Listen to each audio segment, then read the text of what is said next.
discuss business or drink coffee or chocolate. As you can see, some coffee pots brewing on the fire over there, looking remarkably modern actually. Or perhaps we should say that our coffee pots are remarkably old. They could also have a smoke. There's a chap in the front there with a clay pipe, do you see?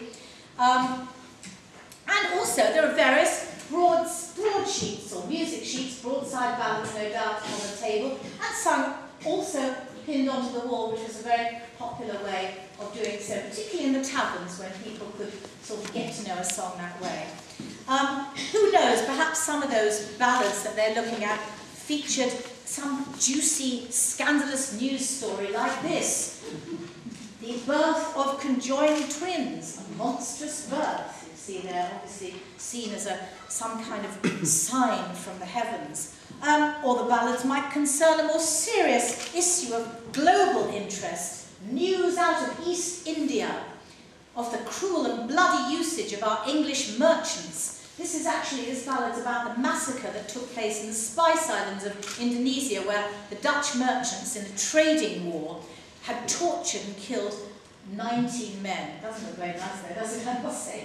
Not looking very, a bit painful. But away from the coffee houses or the streets, you could, of course, hear a lot of ballads performed in the theatre, or simply on a makeshift stage set up in a marketplace at festival time. This is obviously a Bruegel painting, but it does give us very much the idea of what these little stages must have looked like. On stage, a ballad might have been acted out in costume, particularly if it was a dialogue ballad where you had some of the verses sung by a man and some by a woman, and they were usually courting or arranging their wedding in some way. This one is called the North Country Lovers, or the plain, downright wooing between John and Joan. And they're simple country folk, or country bumpkins. They were a favourite butt of jokes, these country folks, for the Londoners, who rather thought themselves more sophisticated and above the country people. And this ballad, as you see here, is printed in well, you can't quite see, but it's printed in a northern dialect. So we'll try to reproduce it as best we can. In the song, John, who will be played by Robin, he boasts to his sweetheart Joan, strangely me, I don't think there's anybody else who could fulfill that role. He boasts of all the things he has down on the farm. In fact, the only thing he says he hasn't got enough of is time to come and woo her or court her. She suggests then that they go and do the business under a tree, and but she will only do that if he agrees to turn up tomorrow in the church for their wedding. Now, before the song starts, you'll see at the top, there's the title, and then we've got 6 little lines, 3 one side, 3 the other, which give you a little outline of what the ballad is about. And I guess if you were like our ballad seller Autolycus that we saw from Shakespeare's play earlier on, and you came along with a big tray of ballads, rather than everybody having to read them, they would just flick through, read the headline and see, oh, I fancy that, fancy that. So it was a good way to know what it was you were buying. So we shall just tell you what that says, and then we'll go into the ballad. Johnny addresses to his Joan most dear. Wow. And on her pig's knees casteth many a leer, Telling her how he fame and wealth had got, which did so transport the subtle slut, that unto Venus' sport she drew him in. and in her mortis fastened straight his pin. Quoth John to Joan, wilt thou have me? I pray thou wilt, and I'll marry with thee. Me cow, me calf, me house, me rents, and all of me lands and tenements. Oh, say John, wilt that not do? I cannot come every day to woo. I've caught an egg with barn our high, and 3 fat hogs pent up in the sty. I have a mare, she is called Black. I ride on a tail to spare her back. Well, say John, will I not do? For I cannot come every day to woo. To marry I would have my consent, but faith I cannot compliment. I can say nought but hey, gee, ow! Words that I'd use at cart or plough. sing a John, well I can do, for I cannot come every day to work.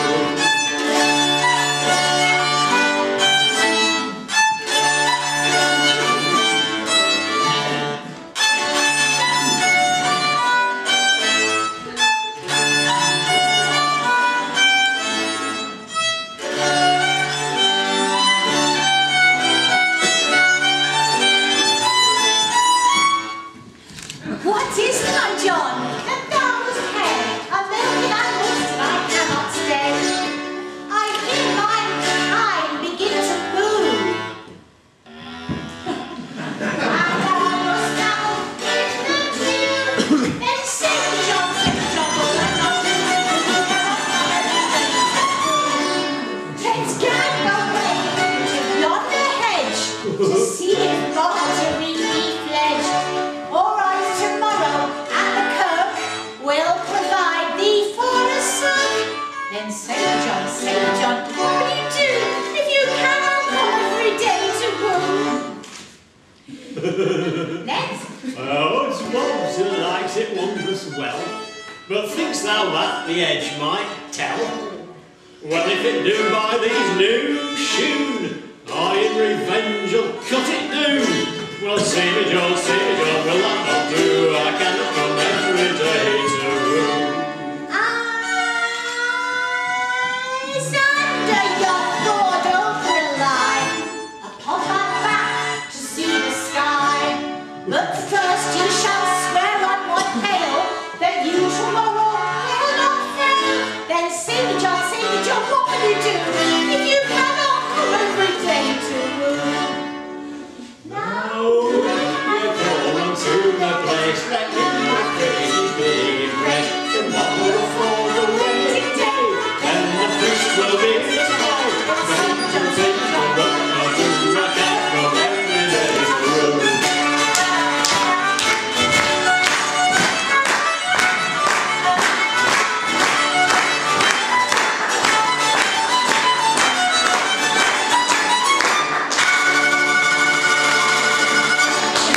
But it was so popular that it was sold on the streets as a broadside ballad, probably the next day.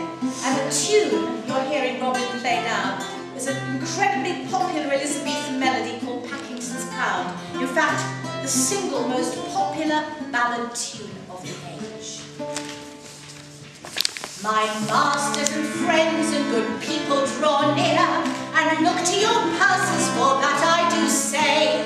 And though little money in them you do bear, it costs more to get than to lose in a day.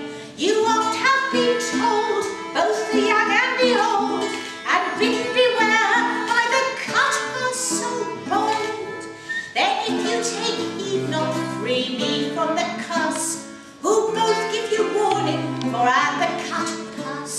Youth, thou hast better be starved by thy nurse, and live to be hanged for cutting a purse. At plays and at sermons and at the court sessions, 'tis daily their practice such booty to make. Yea, under the gallows, at executions, they stick not the stirabout's purses to take. Yea, one without grace at a better place, at court and at Christmas before the king's face. Alack, then for pity must I bear the purse that only belongs to that cunning cut purse. Youth,